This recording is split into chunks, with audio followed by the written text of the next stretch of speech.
What's up guys, this is Void of Dust Gaming, your channel for fresh Arena of Valor content, and today I'm featuring a hero who everyone owns and who I haven't featured in quite a while on this channel. We are talking about Arthur, and Arthur is a jack of all trades who fits in a lot of different roles, but he's mainly played on the solo lane, and in this video you will see him on the solo lane as well. He's quite a powerhouse at the moment, like he received a buff in one of the latest updates, granting him a shield. So he packs the combination of being really tanky if you build the build consistently. On the other hand, he is still doing a lot of damage, so you have a really nice combination of these two worlds. And you are going to see my build, which is going to be quite tanky as well. And if you find this video quite appealing and you have not subscribed to this very good channel, now's your chance to do so. Hit the subscribe button, put on the notifications, and you will be informed every single time I upload a new video, as well as giving me a like if you like the video, and if you have anything to offer, just use the comment section down below and tell me what you think about the video, about the build, and give me your thoughts. Now comes the build, and then I've got some gameplay for you. Enjoy! So, as you guys can see, and as I said in the intro of the video, we are building Arthur full tank. Therefore, we've got the Mantle of RoV for some additional damage, as well as some armor and some health points. We use the Gilded Greaves for the additional crowd control reduction that we gain from the bonus from this. Mantle of Pain, the Mail of Pain, gives us some damage reflection, and we have two different items that we can choose for the mate resistance. We are not going to build these two items in the video, as the game is over quite quickly. And last but not least, I have the Blade of Eternity to be resurrected if I happen to be destroyed while engaging. As we are building tanky, I found it quite nice to have some additional damage using some Arcana. Therefore, we have normal attacks increased by 45 points, armor PS goes down by 100, and movement speed is increased by 10%, which is actually quite nice because we do have the movement speed increase from your first ability for the first 30 by 30%. That means 10 times Onslaught, 10 times Assassinate, and 10 times Skewer. We want to let these attacks hit hard as they can. Therefore, we take an Assassinate here instead of something that gives us some attack speed. And enchantment-wise, we are going with a full Lockheim Veda build. Therefore, we are using but one ability that gives us some regeneration by using Devourer for the HP and the mana regeneration. It's for the HP, guys. And the rest is more attack damage.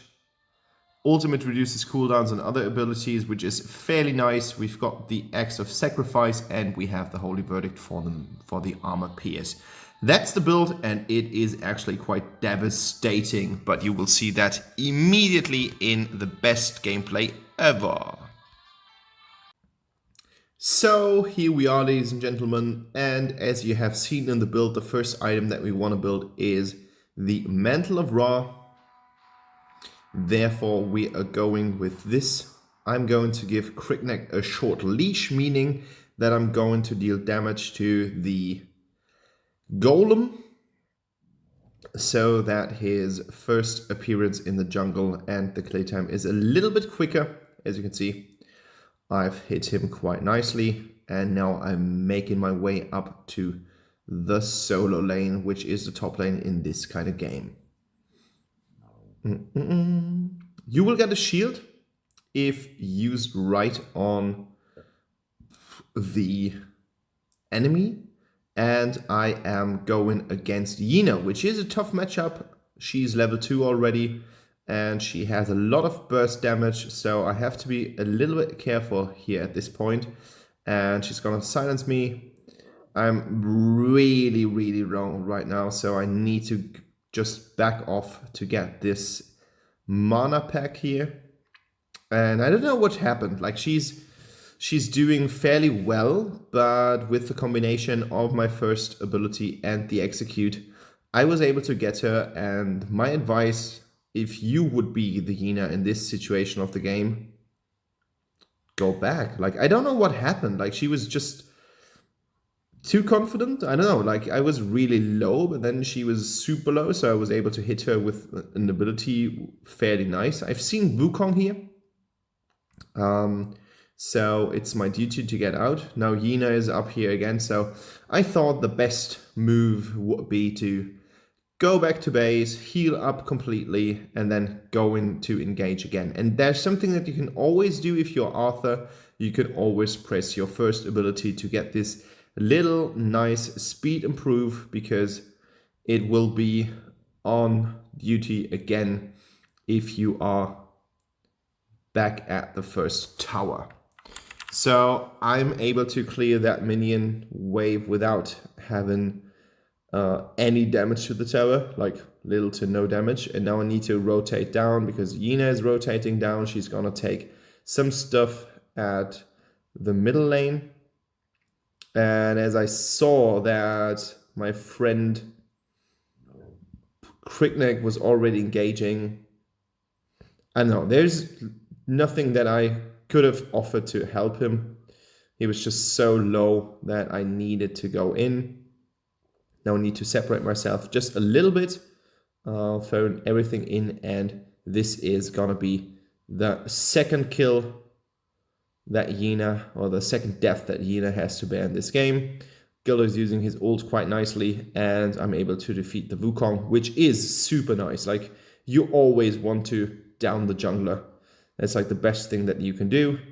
And Valheim lets himself be capped by Gildo's ult, so a really, really easy 3-0 is accomplished within the first 3 to 4 minutes. And that's how any game should always be. It's super much in your favor.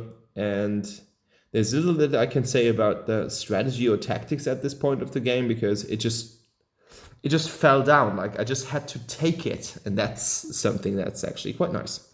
So Abyssal Dragon is taken with ease. Grak is here, but there's not much that he can do against me. Like, he could pull me in, but that effect is actually quite neglectable. So I'm back on track. I want to take that tower to give me some roaming potential. As you saw at the beginning of the game, I roamed in quite nicely, but it doesn't matter. Like, you want that tower because it just frees you up so much. So focus on the tower. Let your teammates do the rest. If they struggle to do something nicely, give them a hand and go down, roam back, free up the middle lane. That's everything that you should do if you are in the solo lane. Like, solo lane is not a position where you should just chill back and wait for everything to happen. But still, if you are on the tower and you don't see that anything is gonna defend it, take it, please. It's important for your team. It gives you more options, because it actually, like, what's gonna happen is it forces the enemy to do something with it. So as you can see now, Valheim had to kind of move back from his original position. So he had to go from the duo lane to the solo lane, and he is on level 5. That's gonna tell you something. I don't know what happened here. Like, that was just some really bad misconception throughout the game. Krickneck is doing super well. Double kill here on the enemy jungler. That's like super important. As I already said, like, you want that to happen, and I am able to ace Kali here. Like, what I did was I just took myself back a little bit, because I saw that there was a lot of damage incoming.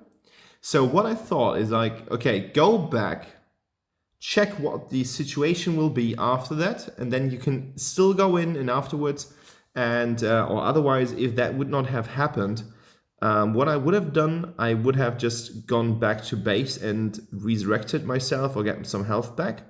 But it was actually quite easy to just jump in, use my crowd control effects from the S1 as well as the ultimate, and just come back alive quite easily. So sometimes it just needs patience. Like patience is sometimes your best advisor.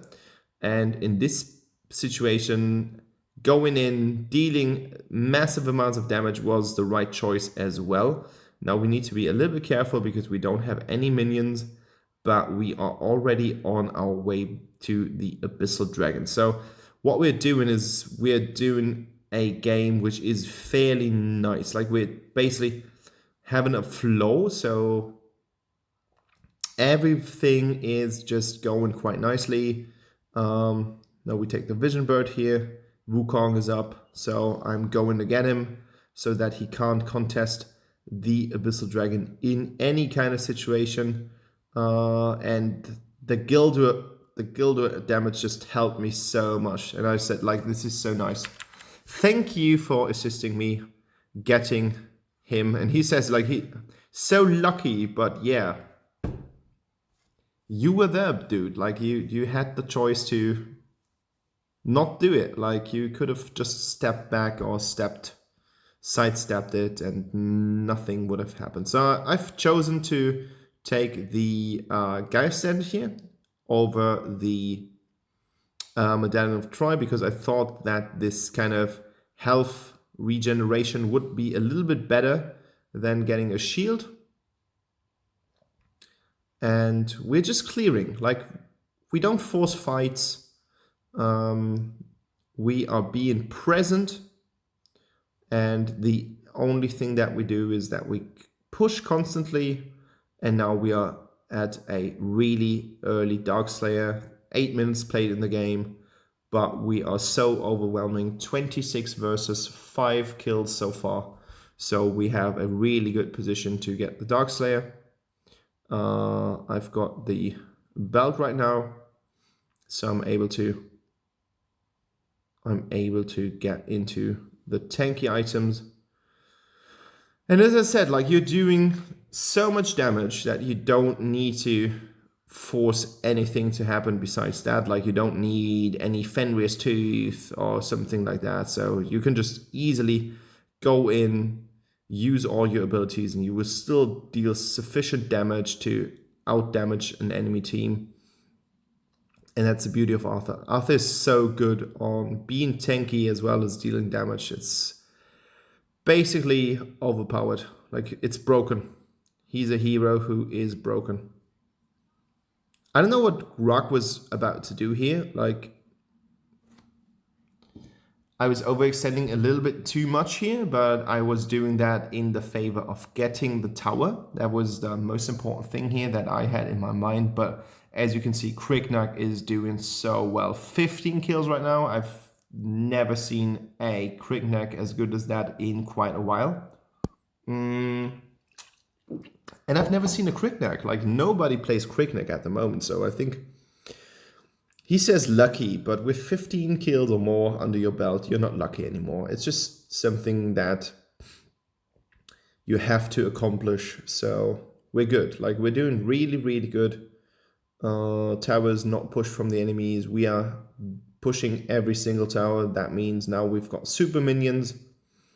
And this game is almost over. As you can see, we are just moving in. Ult here, damage there, 7 kills, and that's game. I don't know, like, the problem is Arthur is basically like a one-trick pony. He just presses buttons and then things happen, but Arthur is doing that so well, and it's so much fun to play him that I actually advise you guys to play him now. Like, if you haven't played Arthur in quite a while, use him right now. He's so damn good. Like, he's one of the most consistent solo laners in my opinion, because he has the whole package. Damage, tankiness, and movement speed. And that's something that's really nice.